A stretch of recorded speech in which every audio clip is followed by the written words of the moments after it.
కృష్ణ. ఇప్పుడు మనము హరినామాన్ని సామూహిక జపం అనేది చేయబోతున్నాం. శ్రీ చైతన్య మహాప్రభు చెప్పిన విషయం ఏంటంటే, కలికాలంలో సామూహిక హరినామ సంకీర్తన, సామూహిక జపము ఈ విధంగా చేయడం వల్ల ప్రతి ఒక్కరూ భక్తిలో త్వరగా ఎదుగుతారు అనేది చెప్తారు.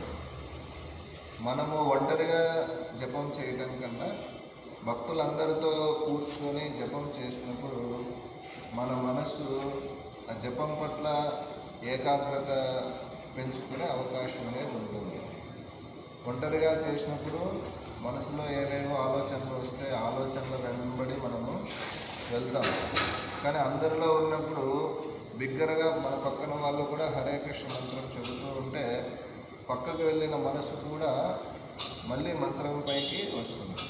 అదేవిధంగా ఈ 108 పూసలు జపమాలలో ఉన్న ఎప్పుడు స్టాప్ అంటే అప్పుడు మనము ఆపుదాం. 2 పూసలు మిగిలొచ్చు, 2 పూసలు ఎగస్ట్రా చెప్పొచ్చు అన్నమాట.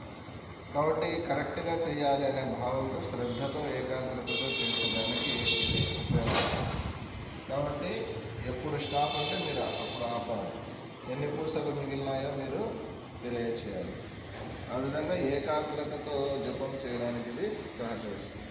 సో కాబట్టి అందరం కూడా చేద్దాం. జయ శ్రీకృష్ణ చైతన్య ప్రభు నిత్యానంద శ్రీ